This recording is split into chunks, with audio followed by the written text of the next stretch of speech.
Γεια σας, καλώς ήρθατε στο κανάλι μου. Είμαι η Κατερίνα και πραγματικά μου λείψατε πάρα πολύ, αλλά δυστυχώς δεν έχω πολύ χρόνο να βγάζω συχνά νέα βίντεο, αλλά θα κάνω ό,τι καλύτερο μπορώ. Σήμερα θα σας δείξω μερικά επιρρήματα που πρέπει να ξέρετε για το επίπεδο Α2 μαζί με παραδείγματα. Ξεκινάμε λοιπόν! Αρχίζουμε με τα τοπικά επιρρήματα. Και το πρώτο μας επιρρήμα είναι το δίπλα. Για παράδειγμα λέμε αυτός κάθισε δίπλα της. Μετά ακολουθεί το απέναντι, όπως λέμε απέναντι από το σχολείο μας υπάρχει ένας φούρνος.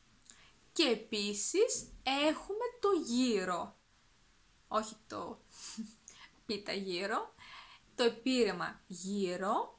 Για παράδειγμα, όπως λέμε, η ταβέρνα βρίσκεται κάπου εδώ γύρω. Ακολουθούν τα χρονικά επιρρήματα. Έχουμε το ακόμη, για παράδειγμα, η Μαρία δεν τελείωσε ακόμη τις ασκήσεις της. Μετά έχουμε το συχνά, όπως λέμε, ο Γιώργος πηγαίνει στον κινηματογράφο συχνά. Ακολουθεί το συνήθως, για παράδειγμα, συνήθως τρώω πρωινό. Ακολουθεί το ύστερα, για παράδειγμα, ύστερα πήγαν στο μουσείο. Μετά έχουμε το πριν, για παράδειγμα, πριν φύγεις ενημέρωσέ με. Ακολουθεί το προχτές ή προχθές, με διαφορετικό τρόπο, όπως λέμε προχτές η Άννα αγόρασε ένα φόρεμα. Μετά έχουμε το απόψε, όπως λέμε απόψε θα πάμε σε ένα εστιατόριο. Μετά έχουμε το μεθαύριο, για παράδειγμα λέμε μεθαύριο δεν θα δουλέψετε. Ακολουθεί το πρόπερση, για παράδειγμα λέμε ο Γιώργος πήγε στην Αμερική πρόπερση. Ακολουθεί το αμέσως, για παράδειγμα θέλω να μου φέρεις τα έγγραφα αμέσως. Μετά έχουμε το πάντα, όπως λέμε πάντα ακούει αυτά που του λες. Ακολουθεί το έπειτα, όπως λέμε έπειτα από τον καυγά έφυγε από το σπίτι.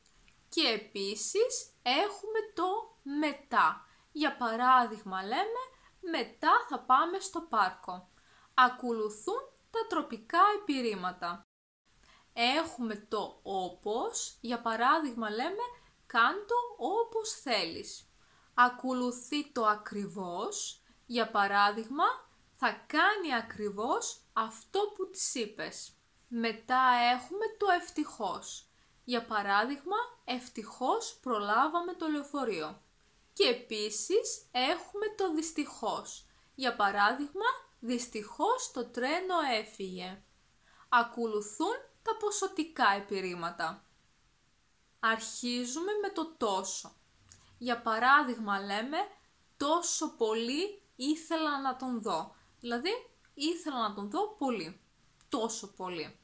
Μετά έχουμε το όσο, για παράδειγμα πάρε όσο θες. Ακολουθεί το αρκετά, για παράδειγμα λέμε αρκετά παιδιά ήρθαν στη γιορτή.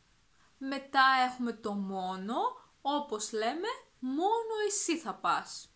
Ακολουθεί το καθόλου, όπως λέμε δεν έχω καθόλου όρεξη. Και τέλος έχουμε τα βεβαιωτικά διστακτικά επιρρήματα. Αρχίζουμε με το βέβαια. Όπως λέμε, βέβαια δεν ξέρει ότι είμαι εδώ. Ακολουθεί το αλήθεια. Όπως λέμε, αλήθεια την είδες χθες. Δηλαδή θέλουμε να βεβαιωθούμε αν την είδε ή δεν την είδε. Μετά έχουμε το ίσως, όπως λέμε, ίσως να πάω αύριο στο μαγαζί. Δηλαδή δεν είναι σίγουρο. Και τέλος έχουμε το μάλιστα. Όπως λέμε, μάλιστα όπως σου τα λέω. Δηλαδή είναι ακριβώς έτσι όπως σου τα λέω.